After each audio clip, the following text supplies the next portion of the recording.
Prvo da vas lijepo sve pozdravim, drago mi je što ste ovdje. Evo imate i pozdrave od mog prijatelja Kevina McDonalda. On upravo u ovom trenutku leti za Hong Kong gore iz Idahoa, pa onda nije se mogao danas na video link povezati, ali vjerujem da će ovdje uskoro doći, pa možda eventualno napravimo jedno predavanje zajedničko, možda početkom ljeta ili možda kasno u proljeće. To sam htio reći kao prvu stvar. Ovako, ja sam zamislio svoje izlaganje,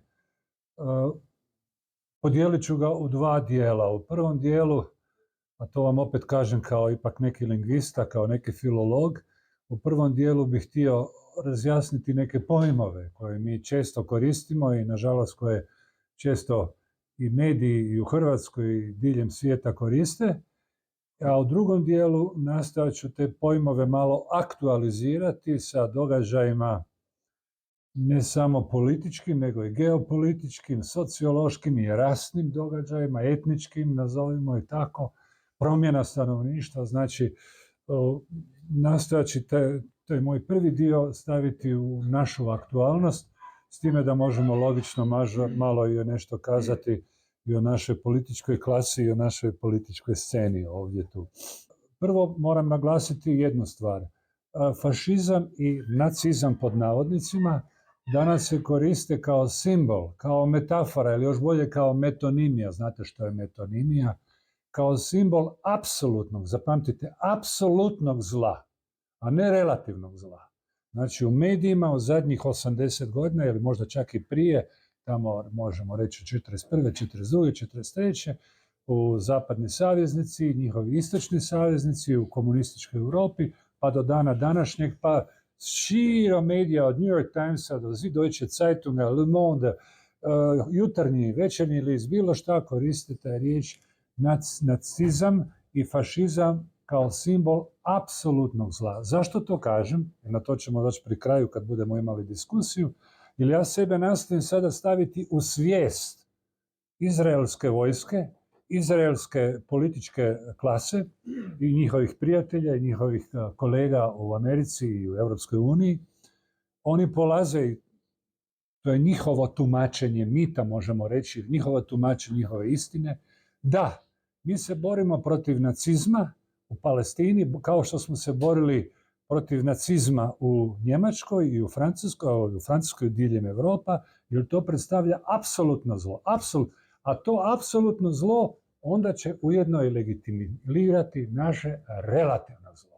A to je bombardiranje civilnih punktova, bilo da je to u Gazi ili na ostalim dijelovima, što budemo usput otvoreni, to što se sada zbiva u Gazi nije ništa naspram ne samo Drezdena. Vi ste čuli za Drezdena, niste čuli za Hamburg, niste čuli za Lübeck, niste čuli za silne te gradove.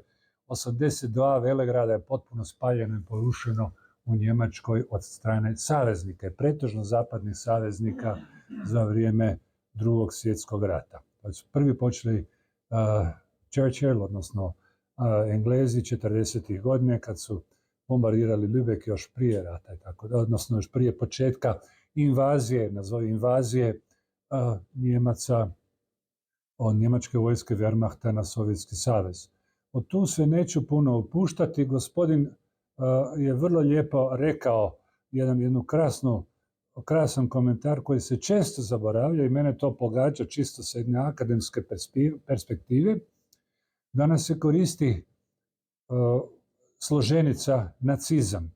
Međutim, zapamtite jednu stvar, pogotovo apeliram na ljude koji se koriste njemačkim jezikom. Ja mogu se pohvaliti, dosta se dobro koristim sa njemačkim jezikom i volim njemački jezik jer je najbogatiji jezik u Europi, strahovito bogat. Njemačka vlada od 1933. godine nadalje nikada službeno nije koristila riječ nacizmus ili nacizam. Koristila se riječ nacionalsocijalizmus. Zapamtite, nacional je bio pridjev, socijalizam je bila imenica. I nigdje nećete naći ni u jednom službenom i akademskom dijelu, u silnim tim knjigama, masa vas nije ni čula za te knjige, preko 40.000 naslova. 40.000 naslova, tu mislim ne samo na naslove raznih revija, nego vaših knjiga, su saveznici zabranili 46, spalili jednostavno neštalo. Tako molim vas, uzmite to u obzir. Daleko od toga da se odmah ogradim, poznajući svoju narav, ja ne isključujem da bi ja možda prvi završio u Dachau kao neki intelektualac koji bi se usprotivio nacional-socijalističkoj birokraciji, kao što bi možda i da sam rođen u te generacije za vrijeme nezavisne države Hrvatske, poznajući svoj narav, bez obzira na moje kontakte što sam imao u emigraciji. Gospođa Višnja Pavelić me jako volila i cijenila.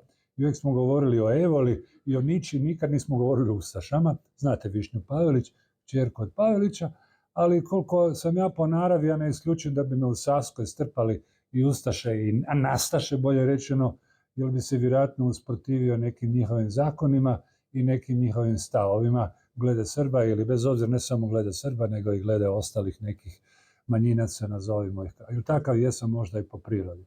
Ne volim se nikome baš prodati, bez obzira kakva je situacija. Znači, molim vas, zapamtite, to nije bila pravno zabranjena riječ u Trećem rajhu, odnosno nacionalsocijalizmu u Njemačkoj od 1933-1945. Moglo se koristiti, čak postoji jedna riječ, i čak je Goebbels napisao jednu knjigu Naci socis. Čitajte, molim vas, uvijek u originalu, pokušajte, jer prijevod nikad nije, o tome vam puno pišu i njemački filolozi, Heidegger je o tome pisao, original je sasma drugčiji nego kad čitate prijevod.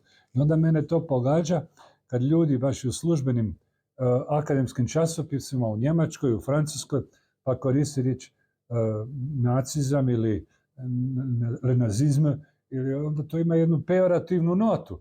To je isto kao da ja sad idem napisati jedno djelo, ili čak ako idem objaviti nešto za hrvatski tjednik, ili šta ja znam za neki službeni članak, službeno neko glasilo, i onda napišem riječ komunjara. Ne mogu, ili napišem koko, Francuzi kažu koko, i kažu rote, rate, šta znam, Njemci koriste. Ne možete te pejorativne riječi, ja mogu to privatno koristiti, mogu kazati komunjara, logično, to mi koristimo komunja, ali ja ne mogu to staviti u jedan akademski list komunjara.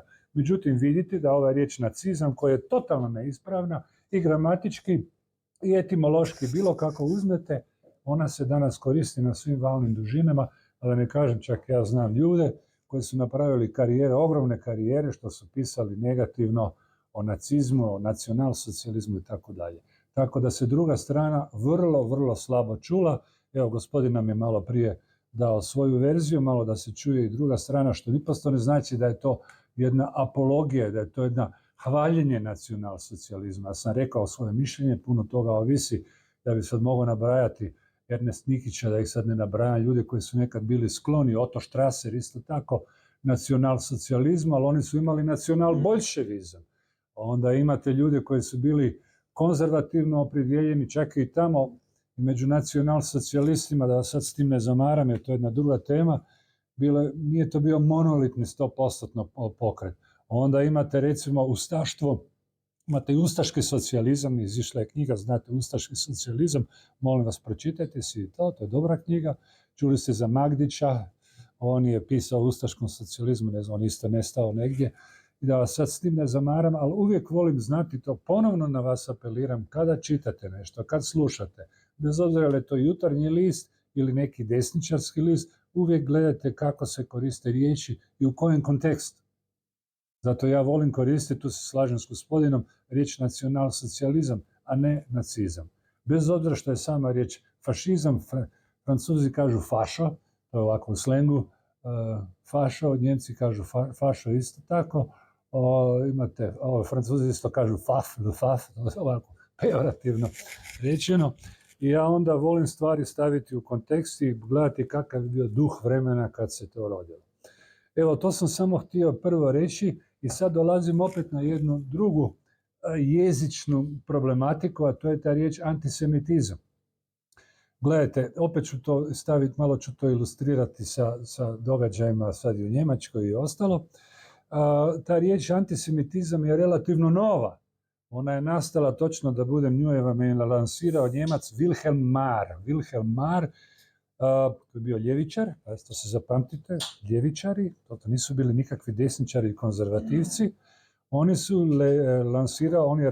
lansirao tu riječ antisemitizmus, koja se poslije raširila, rećemo točno godina, 70. godina, krajem 19. stoljeća po cijeloj Njemačkoj i u Francuskoj. Ta riječ tada nije imala demonološko i kriminološko značenje kao što ima danas. Ja ne mogu za sebe reći da sam antisemit, niti jesam, mislim da nije. Međutim, druga je stvar kako mene neko drugi bude prozivao. Recimo neki krugovi u Izraelu i možda neki krugovi u Americi meni mogu reći ja sam niči antisemit. Ja nisam antisemit, znači odmah napravite tu razliku. Antisemitizam, gledajte, ne žrtvu tog riječi antisemit, nego onaj koji koristi tu riječ da vas bilo diskreditira ili da vas kriminalizira ili da vas jednostavno izopći. I opet tu vidite jedno semantičko, hrvatski rečeno, jezično skretanje. Ta riječ antisemitizmus u 19. stoljeću, krajem 19. stoljeća, u Njemačkoj i u Francuskoj, uopće nije imala pejorativno značenje. Ona je čak imala jedno normalno značenje. Druga je stvar kako ona danas ima jedno kriminološko značenje. Čak je postojala liga, Antisemitn liga, koju je napravio Wilhelm Marr, znači točno godina 1886. godine, tako. Onda tu riječ koristi isto poznati, ja ne znam da li je ta knjiga prevedena na hrvatski, nije, na engleski je, Edouard Drumeau, Francuz, on je napisao knjigu La France Juive, ne znam kako su to Njemci preveli, debela knjižurina, vrlo masu bibliografije i tako dalje. Znači, krajem 19. stoljeća, 1806. godine, to je bila strašno jedna popularna knjiga, baš među lijevim intelektualcima, gdje se logično povezivalo Židove sa visokim kapitalom i sa kapitalizmom. Ja bih još jedan vrlo važan detalj, molim vas zapamtite imena, a to je recimo Heinrich von Treitschke, poznati njemački povjesničar koji je puno pisao o liberalnoj revoluciji u Njemačkoj sredinom 19. stoljeća, znači gledajte tamo 1848, 50. i slično. Heinrich von Treitschke napisao je u jednoj knjižari, u jednoj knjizi napisao je, zove se Preußische Jahrbücher, znači Pruska revija, mogli bi reći brojka od 1879, unsere Aussichten, znači pogledi naši, piše ovako, vrlo kratko ću vam prenijeti, što je vrlo interesantno i na to ćemo doći. Ono što mi zahtijevamo od naših izraelskih sugrađana je jednostavno, trebaju postati Njemci i osjećati se jednostavnim istinskim Njemcima, bez štete pa svoju vjeru i svoja stara sveta sjećanja. Ali ostaje jednako neporecivo da brojni i moćni krugovi našeg judaizma apsolutno nemaju dobru volju postati Njemci. Gospodin von Treitschke, za što se on zalagao? Za asimilaciju Židova u Njemačkoj. Zapamtite, sredinom 19. stoljeća došlo je do, ne volim tu reći, emancipacije Židova i oni su dosta stasali, financijski pogotovo Židovi koji su dolazili iz Poljske, iz Rusije, puno ih je došlo, koji su se skrasili u Njemačkoj, jer Njemačka još nije postala još kao takva, ona je tek postala 1871. za vrijeme Bismarcka u Drugom rajhu, odnosno. Tako da morate sve stvari staviti u jednu perspektivu. Glede opet antisemitizma, da se odmah vratim, da ne bi vas htio puno buniti sa tim jezičnim detaljima, danas, kad gledam antisemitizam, tu moramo biti oprezni sa anticionizmom. Što je cionizam? Cionizam koji je pokrenuo isto jedan Židov, Theodor Herzl, čuli ste se, isto krajem 19. stoljeća, grubo rečeno, to je nacionalizam. Nacionalizam židovski. Međutim, danas, zašto to kažem? Konkretno, ako i već se govori da će se donijeti ti zakoni, pogotovo u Njemačkoj, iz razloga koje mi sami znamo, o tome ćemo kasnije govoriti. Ako se kritizira Izrael, već tu možete dobiti etiketu antisemita. Ako shvaćate što želim kazati. Znači, tu čovjek mora biti krajnje oprezan i to je jedan možda od razloga što i naša politička klasa u Zagrebu ili u Berlinu ili u Parizu i tako dalje, vrlo su oprezni u svojoj kritici anticionizma, odnosno Izraela, države nacije kao takve, ili židovske nacije, iz jednostavnog razloga jer se boje etikete antisemita. Jer antisemiti, biti danas prozvan antisemitno, to je doslovce ono kao biti prozvan, što kažu Amerikanci, kiss of death, poljubac smrti, vi ste gotovi. Još vas mogu prozvati fašisti, jer danas je ta riječ toliko već sva izrazvodnjena da je to čak nekad maži dobro dođe, svi smo fašisti, ali biti prozvan antisemit, to ste profesionalno i na bilo koji način gotovi doslovce. Znači, ja bih tu htio opet napraviti jednu malu digresiju, ispričavam se, ako vjerujem da me možete slijediti. Čak je i šef Ujedinjenih naroda, znači gospodin Portugalac Gutierrez, kako se već zove, on je kritizirao svojevremeno pod pritiskom Arapske lige i raznih arapskih lobija, kritizirao Izrael malo previše i onda je poslije morao backpedal, morao se povući natrag, jer su ga izraelske novine i Haaretz i Jerusalem Post, čitajte molim vas i njihove židovske novine, odnosno izraelske, jer su ga prozvali, nisu korektno koristili, da nisu ga prozvali antisemitom, ali da je jako neprijateljski raspoložen prema židovima, što je biti jedan eufemistički način. I on se morao logično povući, jer ima dobro plaćeno mjesto, znate kako je to, i ljudi su pomalo u strahu i slično. Zašto kažem da je taj antisemitizam, riječ kao takva, neadekvatna i nije pristupačna, nije dobra?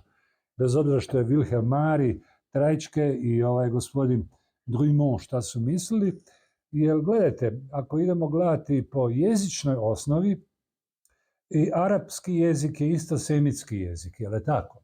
I u Egiptu ljudi govore Jordan i sve te zemlje u okolici Izraela, to su isto semiti, razumijete? I sad, vrlo je jedna pomalo groteskna i pomalo možemo reći i jedna blesava situacija, ako mi dozvoljavate tu riječ. Reći ću vam primjer. Nedavno su bili štrajkovi u Berlinu, i svaki dan tako reći, gdje se skupilo veliki broj muslimana, pretežno iz arapskih zemalja i Palestinaca, i ne samo Palestinaca, nego i cijele arapskih zemalja. I sada njemačka vlada od gospodina Scholza nisu znali njihov Verfassungsschutz, njihove razne te agencije za kontrolu ustava, kako kaže, to su biti, da se razumijemo, špijunske agencije koje njuškaju okolo i gledaju što ljudi kažu i kako govore, jer Njemačka ima vrlo malo tih intelektualnih sloboda. Čak bi se usudio reći da Hrvatska ima nešto više intelektualnih sloboda i akademskih, o tome smo jučer govorili, nego što ima Njemačka, iz razloga koje su vam poznate.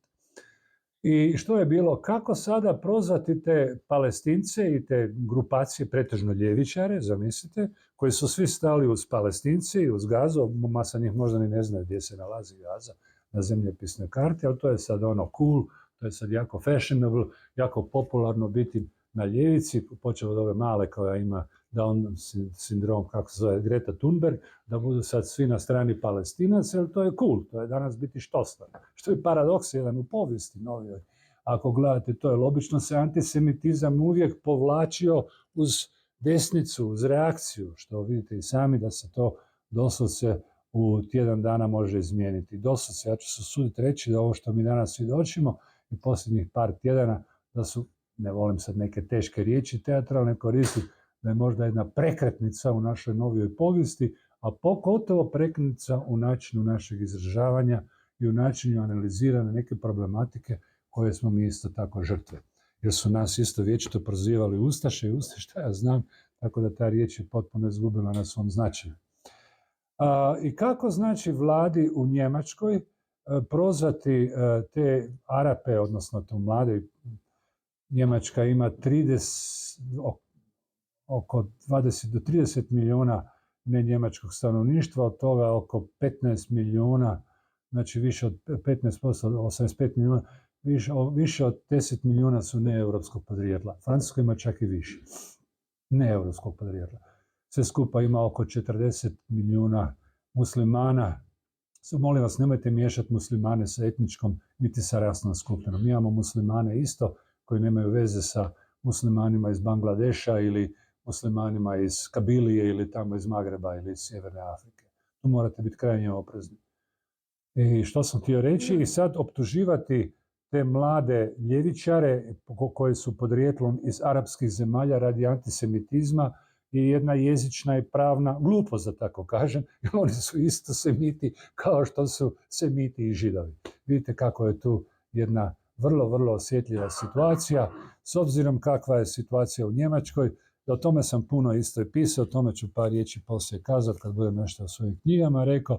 Njemačka je jedan specifičan slučaj, o tome sam čak i na televiziji rekao, ima jednu tu stigmu povijesti kao ni jedan nacija na svijetu. Mi imamo isto dobrim dijelom, ali mi smo srećom imali rat, pa smo malo se oslobodili tih kompleksa i tih sindroma samo cenzure i možda samo mržnje, lijepi Selbsthass, kažu Njemci, mi nemamo hrvatski lijepi izraz, samo mržnja možemo kazati. Amerikanci isto imaju self-hate, to je isto patološki, svi u strahu su, svi mrze sami sebe i onda logično i dozvoljavaju granice da se otvaraju i tako dalje i misle da se moraju kajati, a da ne kažem crkva i o tome ćemo kasnije reći. Vidite, puno ideja mi dolazi na glavu, ja vas ne bi sad htio, zato volim neke stvari ilustrirati sa tim detaljima.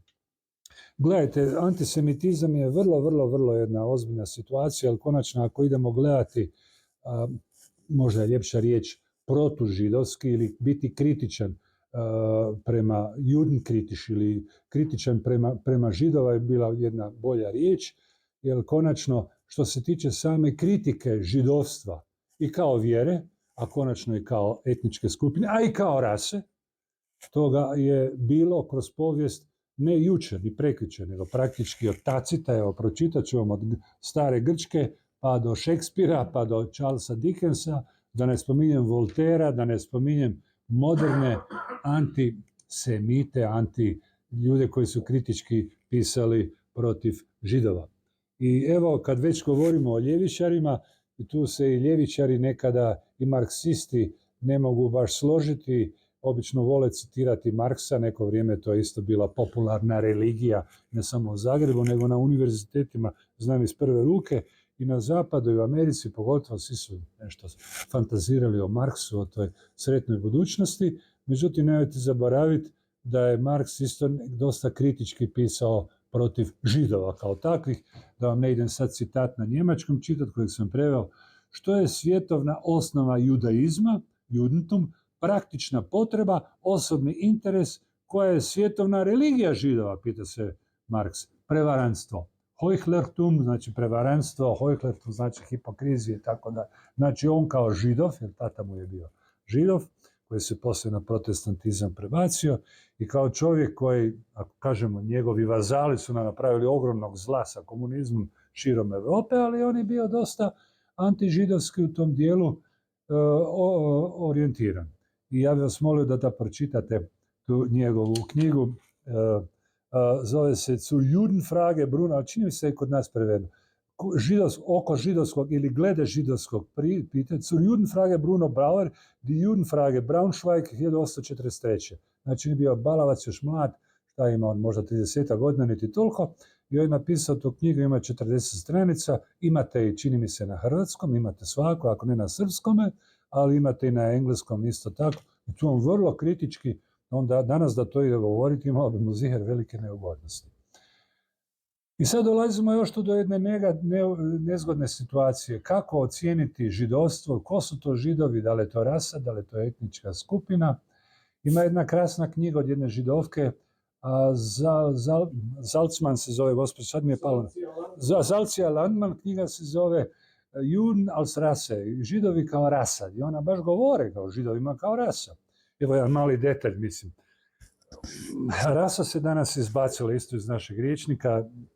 Više se ne koristi u Francuskoj po zakonu od prije par godina, još za vrijeme Sarkozija, ukinuta je riječ rasa, la ras, jer se smatra da ne postoji rasa, da je to socijalni konstrukt, osim logično kad se optužuju desničare, onda ih se sve poziva da su rasisti, da su white racists i tako dalje. Znači, ta riječ je potpuno nestala. Međutim, židovi danas imaju izuzetno stroge zakone glede ulaska i ne znam da li ste čitali u novinama, evo službeno u Frankfurter Allgemeine Zeitung, možete u Washington Postu, znači u sistemskim, u establishment novinama možete pročitati da je sada praksa u Izraelu da od poginulih izraelskih vojnika da im se vadi sperma da bi koristili to za oplodnju svojih žena, razumijete? To je možda malo nas čudi to, ali to je njihov zaštitni znak. Oni čuvaju svoje, da kažem, pleme na neki način. Evo, pročitajte svi u novinama, možete pogledati, To je pisao, ne znam da li to kod nas piše, možete pogledati. Spermenanlagen und die Juden in Feindschaft. Pogledajte ove službene novine u FAZ-u, znači Frankfurter Allgemeine Zeitung, pročitat ćete i kod Amerikanaca, isto tako na BBC-u, BBC o tome pisao, ili ja volim ovdje citirati ljude iz sistema, neću ići sad tu neke antisemite, jer to mi onda ne daje nikakav kako bi rekao, jedan legitimitet. Znači i glede samog ulaska i glede dobivanja državljanstva i glede postojanja Židova, to su vrlo, vrlo komplicirane procedure i o tome na neki način Zalcija Ladman piše da je to ipak jedna rasa. Bez obzira na njene fenotipe. Znate što je fenotip? Na njene izglede. Jer kako prepozna Židova, ne mogu sad tu ići u detalje i o tome možemo govoriti, jer sam s njima i živio i znam neke i tako dalje, i profesore, i o tome ću nešto reći, da se stalno ne ponavljam. Međutim, budite uvjereni da Židovi međusobno vrlo dobro prepoznaju jedni druge. Svačate, bez obzira ali su oni lijevi i desni, ja vjerujem po fizionomiji jednog Tolnauera kog sam poznavao ili jednog gospodina koji je bio šef Hrvatske narodne banke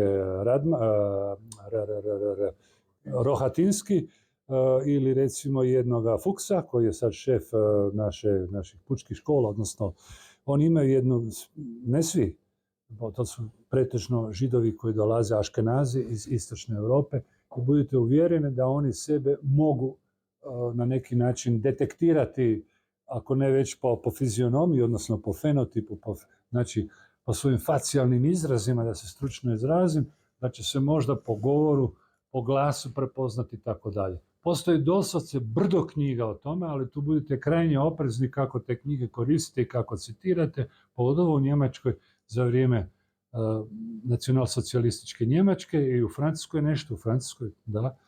Postojali su instituti, antropološke naravi, fiziološke, bilo koji su se bavili sa tom rasnom antropologijom, gdje su oni razne te ispitivali krvna zrnca i tako dalje, i bolesti kojima su Židovi skloni, da vas sad ne nabrajam, recimo Alzheimer je puno više naglašen, Alzheimer kao bolest kod Židova, u židovskoj populaciji u Americi, koju znam, možete pogledati statistike, onda neuroze isto tako, čak pomalo šizofrenije su sklone isto tako, jedna izuzetna nadarenost za jezike, jedna intelektualna verbalna inteligencija imaju vrlo visoko Židovi, o tome je pisao i Kevin McDonald, o tome je Richard Lynn pisao isto tako, vrlo su nadareni za jezike, i čak je on od najboljih lingvista, koga ja isto volim citirati, Saussure, poznati francuski lingvista, on je bio specijalist za indoeuropsku, zamislite, etimologiju riječi, tako da oni imaju jednu veliku sposobnost za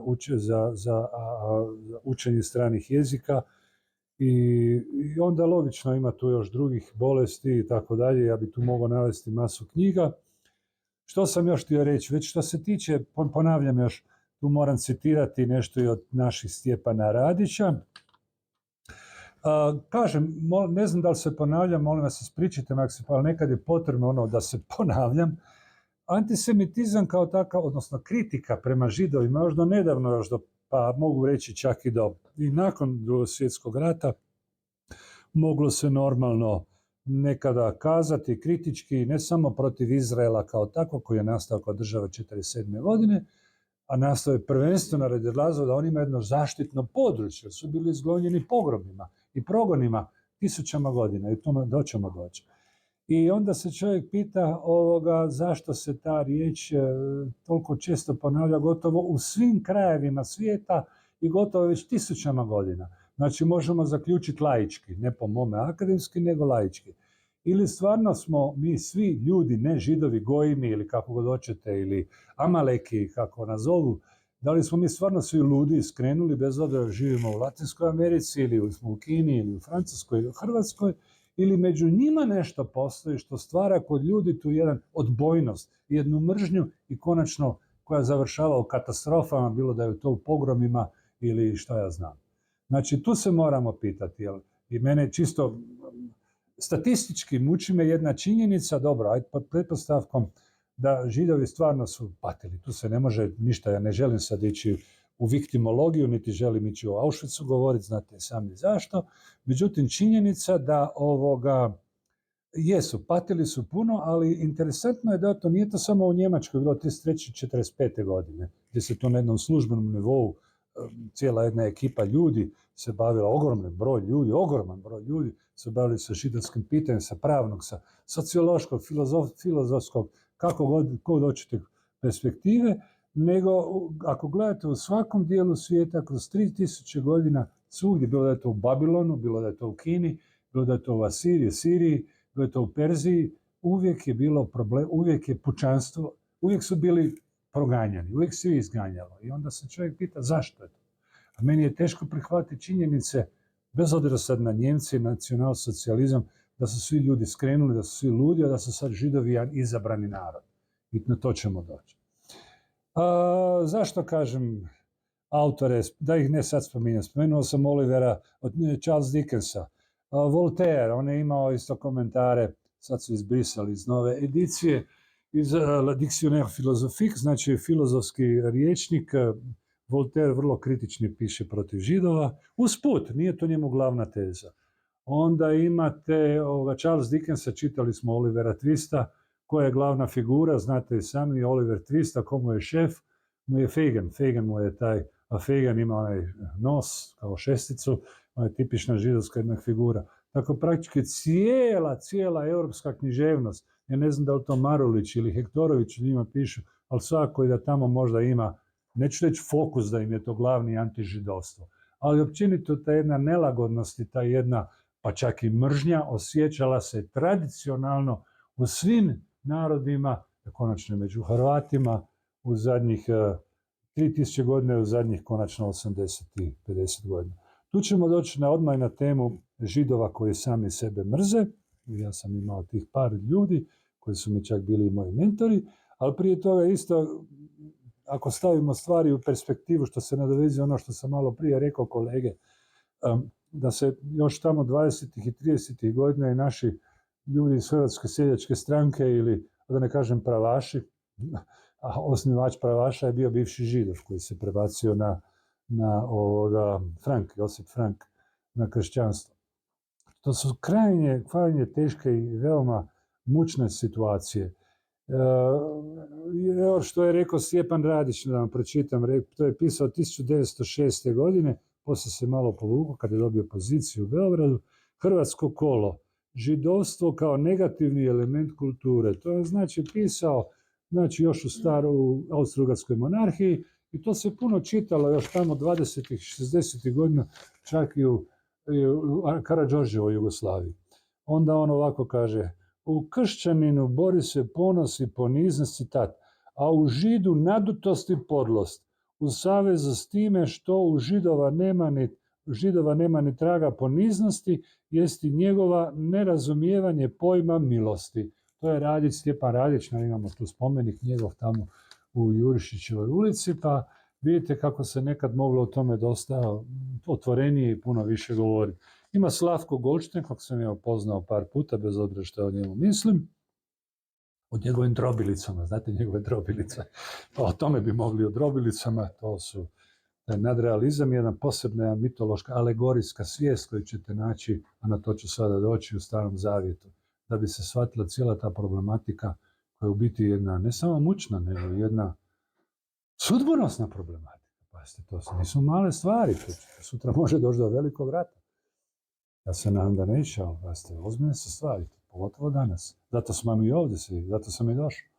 I gledajte, tu imamo sada primjer, moram i to navesti, spomenuo sam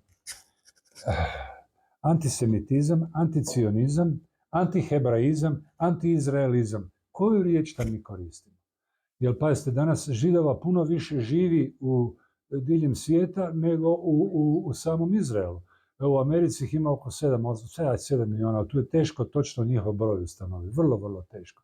U Francuskoj, interesantno, ima ih više od 500 milijuna, tamo su vrlo oni jaki, i ne samo u financijskom sektoru, u vladi, sve, čak i ljudi koji su nam granicu ovdje radili, na neki način Badinter je Židov poznati i puno ljudi, on revizionista, čak i njegova žena su čak podale tužbe protiv njih radi antisemitizma i revizionizma, tamo 80. godina potezali a onda imate Atali poznati, on je bio u vladi, a onda imate Bernard Henry Levija koji je dolazio u Sarajevo, tu isto prodike davati, on je kakti malo da se muslimanima dodvori, onda imate Glucksmann, ima cijeli sijast, ogroman broj. Ujedinjeno kraljevstvo, odnosno Engleska, ima oko 250-300 tisuća. Oni možda nemaju tu jednu jačinu, ali imaju na drugi način, pogotovo u financijskom sektoru su možda tamo oni nešto jači nego... U Njemačkoj sad ima to pretežno oko 100.000, 150, to su pretežno paradoksalno Židovi koji su sada došli u zadnje vrijeme, u zadnjih 50 godina u Njemačkoj, uključujući jadna žena koja je stradala, Njemica židovskog podrijetla, paradoksalno svi oni imaju veliki broj njih, čak i Židova koje sam ja poznavao u Americi, američki državljani imaju židovsko, također izraelsko državljanstvo, razumijete, oni to dozvoljavaju svima. I što sam htio reći, par riječi o tom, a poslije ćete me ispraviti, molim vas, ako neke stvari nisu dorečene, zato moram biti super jasan sa izrazima koje ja koristim i htio bi da smo barem na valnoj dužini gleda jasne definicije tih termina koje ja koristim, bez obzira da se budemo u nekim stvarima složili ili ne. I samo mržnja kod Židova. Imamo tu jedan interesantan primjer, ja sam njega dosta čitao, nije preveden, ne znam da li je na engleski preveden, to vam je Artur Trebić, piše se drugčije, ne piše se sa Č na kraju, on je bio suvremenik Hitlera i poznavao je Hitlera, jer su oba dvoje bili rođeni, tu su isto godište manje više bili, u Austro-Ugarskoj monarhiji, u Austriji možemo reći. On je umro, Trebić, reći vam, početkom 27. godine, imao je sastanak s Hitlerom i Hitler se o njemu 35. godine prilično pozitivno izrazio.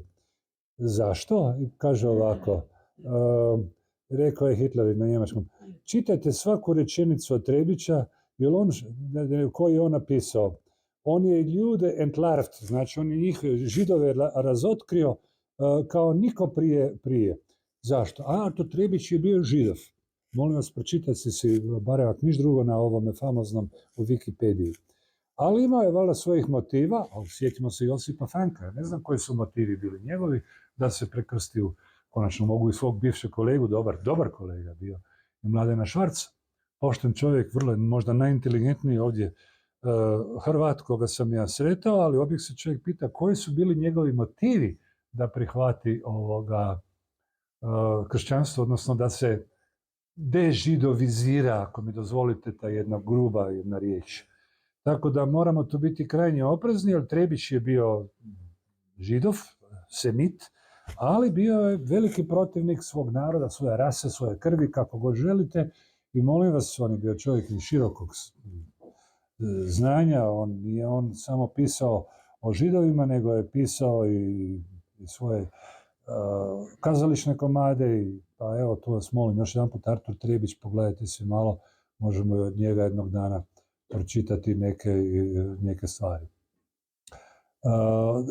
Herzela sam spominjao, on je napisao Judenstaat, židovska država, on je vrlo bitan za Izraelce. Stavite to u povijesni kontekst. On je u biti cionista, osnivač cionista, nakon njega dolazi Žabotinski, isto cionista.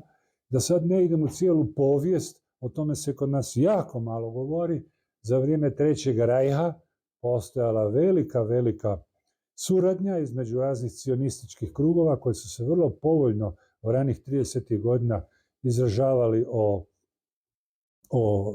o Njemcima. Adolf Eichmann je posjetio ne 2 puta, ali 1 put je bio mjesec i više u ovome Jeruzalemu, od 30. godina, 36. 37. godine, bio je i poslije 62. kad su ga u Argentini, kad ga je Mossad kidnapirao, pa su ga prebacili, tamo su ga na smrt osudili, tako da je postao jedan trend da se nađe neki zajednički izraz, tim više što su Židovi tražili svoju domovinu, razumijete.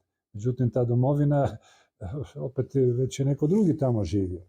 Tako, to bi vas ovdje molio da stavite u kontekst, jer 96. godine kad je taj cionizam nastao službeno, Herzl, u Bazelu je bio veliki kongres cionista.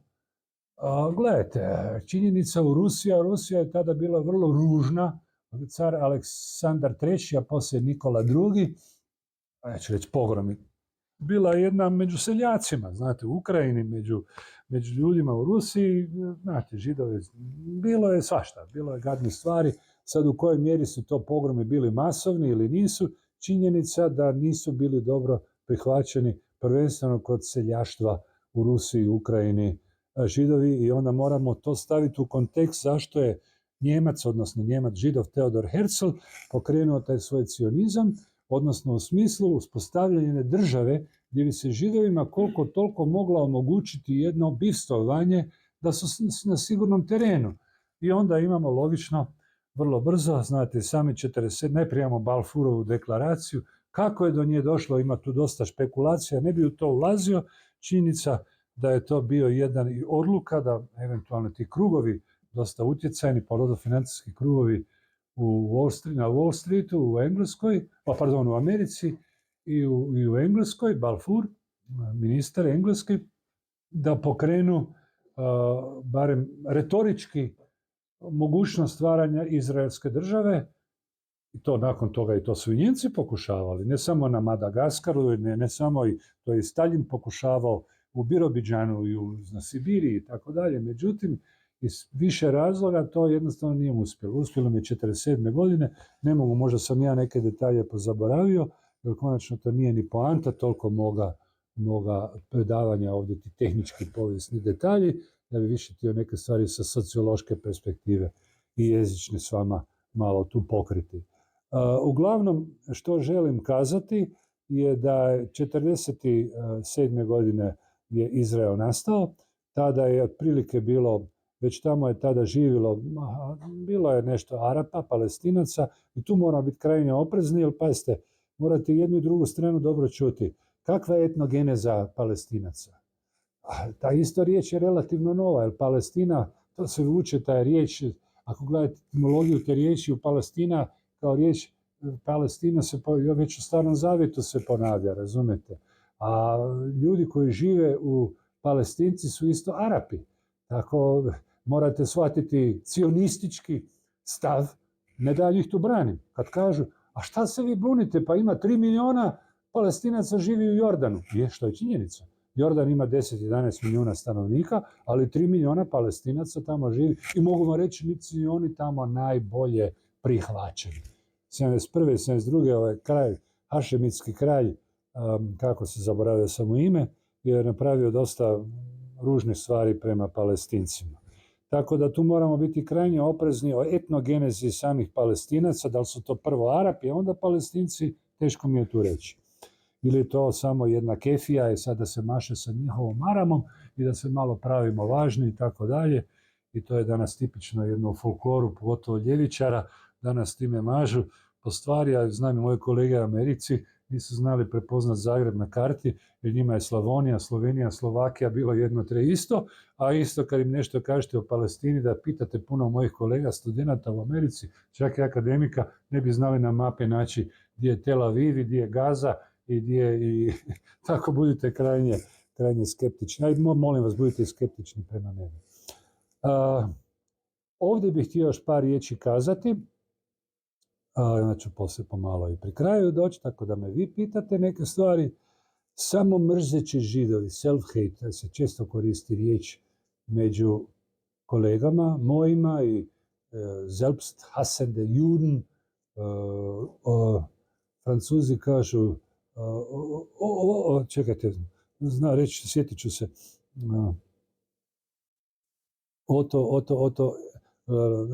sjetit ću se.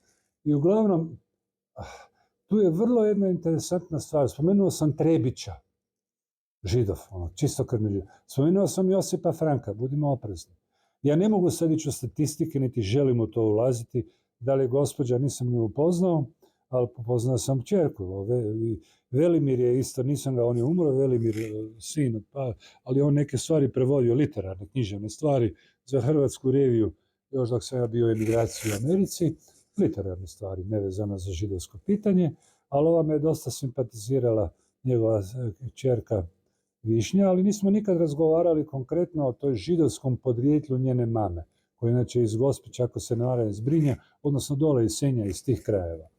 Ali je činjenica da je znatan broj ustaških visokih dužnosnika da su imali židovsko podrijetlo i da li su se poslije preobratili, kako i na koji način, to mi je vrlo, vrlo teško. I čak da skupim masu tih informacija, dragi kolege, dosta mi je nekada mi fali jedan detalj, ono što se kaže vrag je u detalju, pa da izmijeni cijelu tu sliku.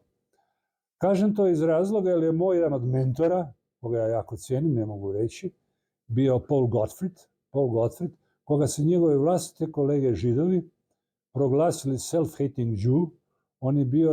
On je bio profesor, završen na Yale-u, Harvardu, je bio baš mentor moje knjige o Novoj desnici, s kojim sam vrlo otvoreno govorio, židov čisti, i da li se on kasnije preopratio na židovstvo i to, mi smo manje više sve otvoreno govorili, čak i o holokaustu i svemu.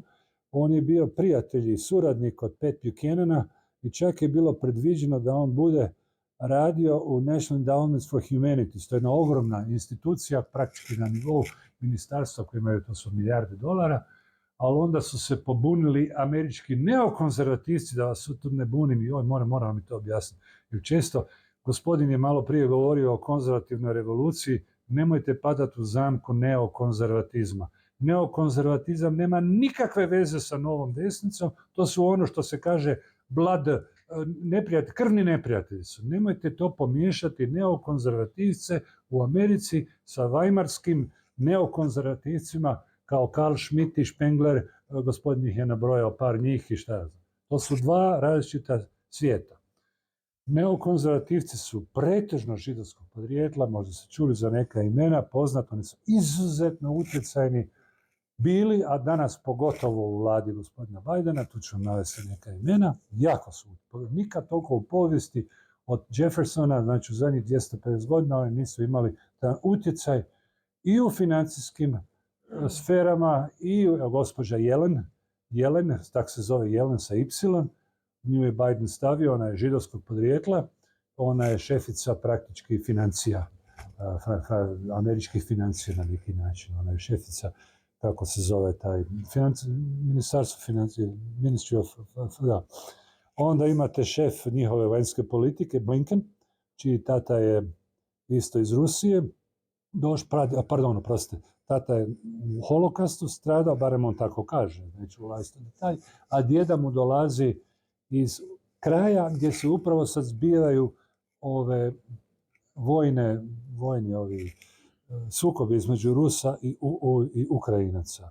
Onda šef njihove glavne sigurnosne agencije, Department of Homeland Security, je isto jedan židov, ali on je izgleda serfadinskog podrijetla, zove se Teodor, zaboravio sam prezime, nije Markis, tako se zove, on je židov, on se čak i ponosi time.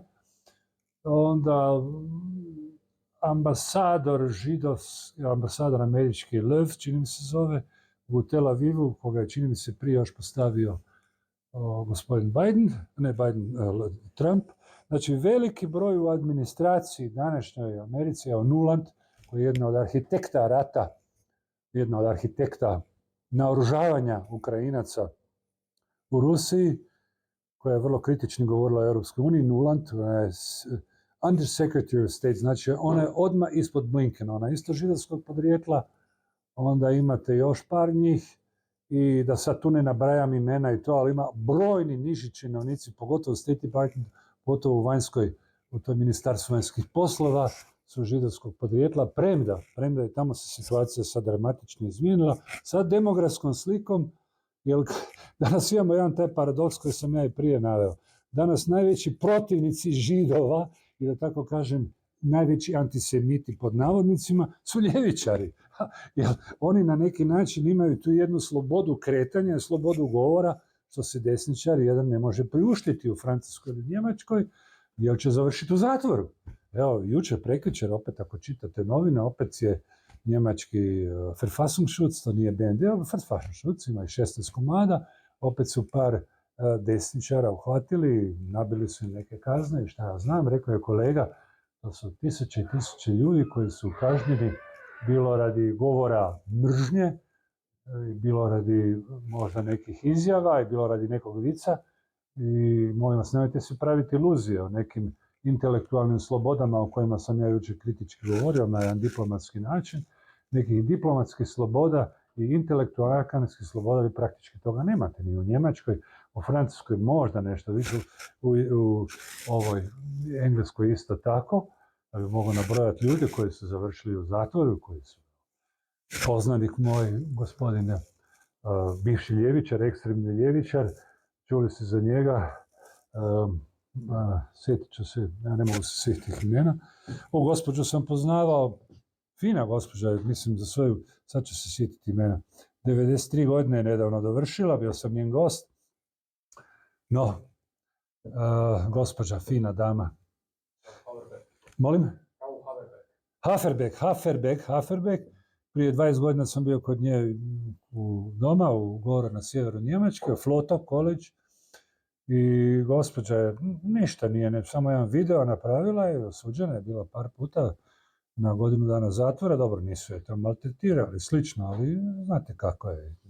Nisu baš ugodne situacije i sad bi ja tu mogao u Njemačkoj to jednoj patogenezi i o njihovom identitetu govori satima, ali prosto ne bi vama htio oduzimati riječ. Međutim, zapamtite da sad Hrvatska kakva god da je, ipak neke, to sam malo čak i inter alias vidio i kod gospodina Milanovića, mi smo nekad zajedno surađivali, ja kao diplomat i on se jako izmijenio. Nisam došao ovdje hvaliti njega, daleko od toga. Ali ipak je neke stvari znao, skužio je, imam sve moje knjige, poslao sam, da se neke stvari mogu uobličiti tako da neke stvari može kazati, pa vidite da su ga čak i židovski krugovi, odnosno izraelski krugovi, bili osudili radi njegovog nekog lapidarne izjave glede Gaze prije jedno mjesec dana kad je nešto, kad ne znam točno koji je citat bio, ali on zna kad treba zašutiti, odnosno do koje mjere može ići, za razliku od gospodina Plenkovića, koga isto poznam, koji opet strogo služi tu jednu politiku samocenzure, da tako kažem, i pažnje kako će kazati nešto kritički ili nešto pohvalno o židovima. I sad što ja mogu ovako pri kraju kazati ono što je tragično u biti u cijeloj toj našoj, ja to kažem s akademske perspektive. Vi danas možete u svim tim zemljama, po zakonima, po ustavu, sve kazati što god želite o veličini nečijih genitalija, što sam malo prije kod kolega iz Pule rekao, o veličini nečijeg penisa, možete pornografiju, možete govoriti o amfetaminu, o mešu, o bilo, i možete se sa svim i svačim, možete raditi svoje performanse gol kao gole, ili možete moliti dragog Boga, kao ovi dečki, bez obzira što o njima mislim, ali dotaknuti se kritički židovskog pitanja, to nije poželjno. Čak i u Americi koja ima svoj prvi amandman, koji vam omogućuje, ja sam čak i bio na tim revizionističkim kongresima, gdje je nastupljao i Forison i Mark Weber i par mojih kolega isto iz Francuske, čak i Dugin bio tamo na jednome, to je bilo u Španjolskoj, je bio Zvindelovu ženu sam poznao jako dobro, bio sam njen gost, bez obzira što o njima mislim da se razume, nisam tamo nikad govorio o tom židovskoj viktimologiji i to, ali volim, ja sam po svojoj naravi sam znatiželjan, volim znati drugu stranu, ne volim kad mi desničari prde svoje stvari, oprostite, volim čuti jednu i drugu stranu, pa onda da sam odvažu, idu mi na živce i desničari, da ih sad ne spominjem po imence, kakve taštine imaju svi posvađani. Pa počnemo konačno od pravaša, 4 stranke pravaške, pa nam se ljudi smiju vani. I što sam htio kazati, i svi su to ljudi sa jednom izvjesnom, ne mogu reći, sa jednom staminom, sa jednim znanjem, i lijepi sam imao razgovor sa gospođom Ursulom Haferbeck, sa svoje godine, nevjerovatno kako ta žena, i ona ima ogromnu kulturu iz njemačke književnosti, to mi nismo uopće o tim žrtvoslovnim stvarima govorili o židovima, jer je to kažnjivo, u Njemačkoj se to ne smije, nego smo o literaturi govorili. Ja volim njemačku literaturu i to mi je uvijek guš kad idem vani držati predavanja, da nekako i uobličim neke stvari i tako dalje. I evo tu da se još jedan potvratite mi na svog kolegu, dosta imućan čovjek, mislim imućan, dobro, nisam privatno još bio, ali se dopisujemo i često mi stavlja na Unsreview, možda čitate Unsreview, on je isto židov, čisti židov, u Hollywoodu živi, dosta dobro stojeći, i on objavlja od rijetkih židova koje ja stvarno cijenim, koje vrlo otvoreno piše čak i protiv te židovske samoizabranosti, sam tog njihovog jednoga čucpe, ili kako se to kaže, mi bi to rekli na hrvatskom, kako bi to kažalo, bravo, hvala lijepo. To je, kako je hrvatski izraz, tako je. Drskost, ali ima još ljepši izraz, jedan stari hrvatski, ne mogu se sjetiti. Ali još nije negativan, nego baš ta jedna njihova čucpa, taj jedan overreaching, kazu imaju Englezi, krasan izraz, neko koji sam sebe želi preći. To overreach yourself. To se ne može prevesti. Zato kažem, čitajte, molim vas, nastojte, jer tako se najbolje čovjek može protiv sistema, da se tako apstraktno izrazim, boriti, da upoznate riječnik sistema. Oni imaju taj čut, da, i tu je oni, ali zašto kažem, on vrlo fin gospodin, Paul Gottfried, koji je bio moj mentor, koji mi čak i fizički, mislim, čak mi je nešto pomogao kad sam imao nesreću, ja i kćerka, da vam ne pričam, i vrlo sam otvoreno s njim govorio o raznoraznim viktimologijama, o raznoraznim žrtvoslovljima, znate sam što mislim, o raznoraznim mitovima i alegorijama. To često riječ koristi Schopenhauer, alegori, za njega je kršćanstvo i židovstvo alegorija, tako kaže Schopenhauer, veliki jedan pisac, filozof. Nije on pisao o Židovima, on je samo spomenuo njih, da su ti Meister der Lügen, to su majstori laži, on je to za njih Schopenhauer rekao, ali nemojte sad krivo to izvaditi iz konteksta, nije on se bavio sa pesimizmom, on se bavio sa drugim stvarima, ali vidio s kim ima posla. On nije volio ni Hegela, jer mu je Hegel uzeo mjesto docenta, razumijete, gore. Pa ga je nazvao Hegelaj, razumijete. Ima i on svoje slabosti, ali hoću vam kazati, cijela ta naša povijest, svi ti veliki filozofi, nažalost, oni se nikad ne studiraju, ni na hrvatskim studijima, vidim samo tamo guraju procionističke, dozvolite mi izrazi, pro-židovske, pro-liberalne autore, nek daju malo druge autore, da se čuje i druge, nek stave Radića, pa nek bude i kritično.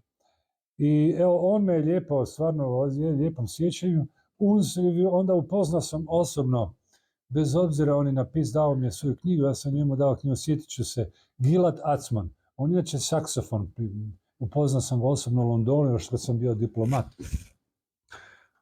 I njegove kolege, on piše i javlja se često u ovome, i za francuske novine, i za ove engleske novine, tamo se javlja, i njega, dobro, on ima židovski građanin isto, i njemu su pravili neugodnosti. I Izak Šamir, bio je gost kod mene, spavao je kod mene, možda ste čuli za Izak Šamir, nego Šamir, brkove ima, oprostite, živi u Izraelu sada. On nije bio neki veliki prijatelj hrvatske samostalnosti, ali vrlo meni, čak mi je publicirao moju knjigu, mi je izvadio te chaptere i svi se da normalno razgovarati. Ne treba s njim razgovarati da mijenjamo oktavu svog glasa. Nažalost, ja kad sam bio profesor, ako mi dozvoljavate, ako vas zamara mogu prekinuti. Imam još par minuta, imam. Evo. Ja vidim kod mojih kolega, to vidim čak i u političkoj klasi njemačkoj, kada dođe Scholz ili Merkelica, ako malo pazite, ako slušate što u Knesetu govori, znate, Knesetu je njihov parlament, kako mijenjaju boju svoga glasa. Jer se boje da eventualno nešto se ne prekomentira, da ih da ne dobe po glavi. Scholz je sada njihov kancelar, razumite. Njegov djeda, znate da je bio tuko se u Waffen-SS, i onda oni imaju taj kompleks manje vrijednosti, da moraju, što kaže Englezi, double down. Oni moraju dva put pojačati to svoje filosemitizam, znači tu ljubav možda hinjena, možda lažirana, da bi pokazali, da bi eventualno dobili svoju jednu putovnicu, da bi se inicijirali u te moderne krugove. To što si Njemci, politička klasa otvoreno misli, možda jedan Biden isto tako, Biden možda niste znali, on kogod vodi katastrofalnu politiku i prema granicama i tako dalje, ali on je đak, znate koga? George Wallace, jeste čuli za George Wallace? Ako hoćete čitati o white supremacists, George Wallace je bio ranih iz Georgije tamo 60. godina, ne znam da li je on ubijen ili što mu se desilo, on je tražio segregaciju. Jer su 60. godina donijeli strogi zakoni da se dozvoli i crncima i to da uđu u škole, da im se dijele diplome, da vam sad ne pričam, $100 milijardi koliko se na crnce, na njihovu promociju, na njihove... To su $1000 milijarde potrošeno na njih od 62. godine, kad je Amerika za vrijeme Johnsona, skačem iz teme na temu, oprostite, toliko ima tih stvari za kazati, kad je dozvolila pod utjecajem židovskih lobija, Martin Luther King je imao pravnike pretežno židove, i onda se to jako, jako forsiralo da se ta jedna homogena bijela Amerika, koja je praktički do 80, do još sam ja tamo bio, imala je 85% stanovništva bijelog europskog podrijetla, sad je to otprilike 55 naspram 45. To su Židovi vrlo na tome uticali, tako da ne bi oni do izražaja izlazili, njihovi lobiji i tako dalje.